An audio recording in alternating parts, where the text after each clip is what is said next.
when the children are on the point to buy one of these pencils, they understand it's very good for the planet, this technology, but when they grow up, they may be not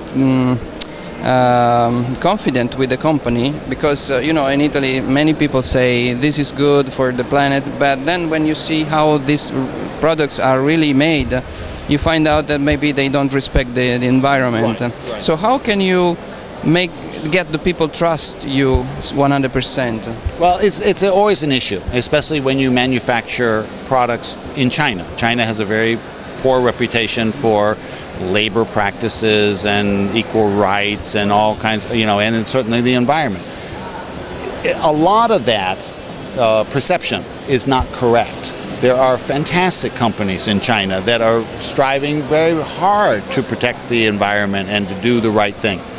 All I can say is that we on our website myobon.com, you can learn about our factory, but we are ISO 9001, okay, which means that we have management systems and career planning, and we have supervisory, and we have systems in place to protect workers.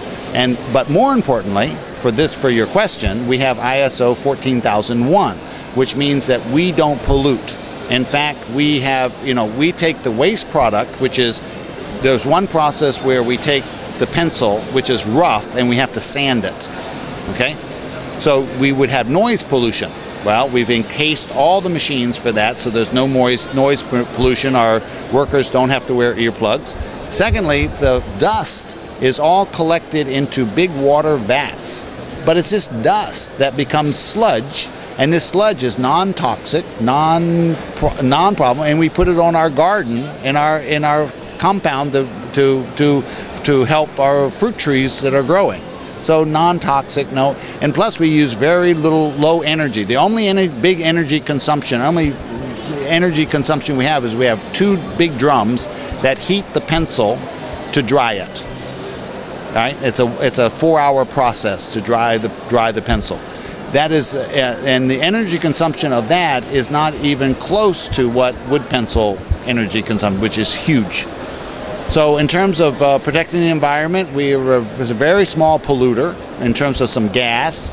And it seems to be very complicated, this technology. I mean, it's sophisticated, and every sophisticated technology is normally is more expensive than the others. So how realistically is going to be worthy this market? It's not very sophisticated compared to wood pencils. It's 10 times simpler, right? Because we don't have to cut down a tree and haul it to the thing. We just collect newspaper and bring it in, and clean it, and then press it and cut it and run it through this machine and dry it and paint it and sell it. It's like less than 10 steps to make the pencil, and it's low energy consumption.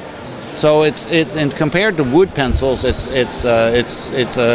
would say it's not a complicated process. It's like 10 times simpler than our normal process. It's not a big consumption, doesn't have a lot of consumption of energy, and it certainly has almost no pollution is created from it. So this company is based in the States, as far as I understand. In the States. Headquarters in the States. We originated in terms of our marketing, our planning, and our corporate structure. It's produced in China? Pencils are produced in China. What about Australia? Australia is one of our largest clients.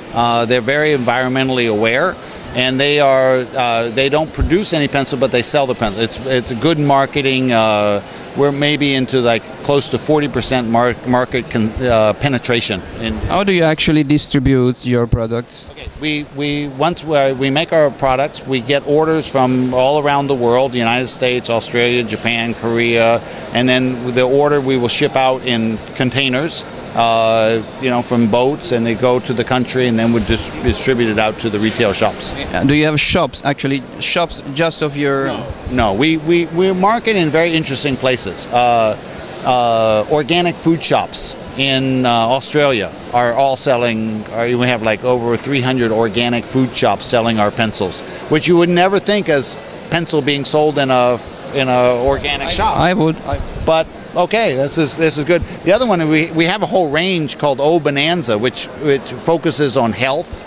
The idea is like, you know, here are kiwis and strawberry and oranges, and these are healthy things for children and people to be eating. And so we support the kind of the organic food shops. And well, we like this idea very much. But how would you do to improve? Well, if we could do something to help you improve your activity, what would you imagine us to do? I mean, what we can tell to our people or to our friends in order to take you as an example? Okay, I always tell people that it's so important to, you know, protect the world, protect the wildlife, protect the trees, but the steps should be one step at a time. You know, in your home, it's easy to compost.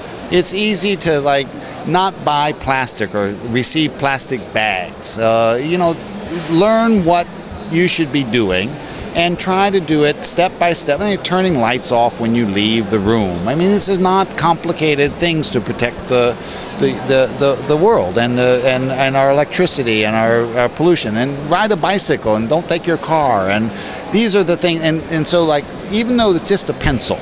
What about meat? Huh? What about meat? Eating meat? Yeah, it's huge. You should stop. You know, if you can reduce it or stop it. I mean, look at. I mean, one of where our headquarters is like kind of headquarters of beef in America. You know, there's cows everywhere, and you see there's a difference between organic beef and the commercial beef. You know, but you see how these how much grain, how much food, how much resources to grow this cow, to get it off and then get it slaughtered and get it to the market. It's unsustainable. Because I thought that if you fight to prevent trees to being cut down, you should also stop eating meat, because I think you know that millions of trees are cut down because they need lands for the cows to be grown up. Right, I'm big on that. So absolutely something that you should do, and you know, especially the beef industry as opposed to maybe some of the other meat industries.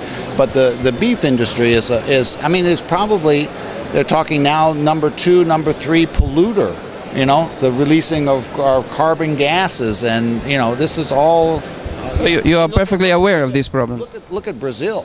I mean, they're just cutting down the rainforest at paces that you cannot sustain, and believe that this is happening all for the beef industry, and mainly for the beef industry. Look at Argentina, right? Oh, it's incredible, the amount of forest being destroyed for raising beef.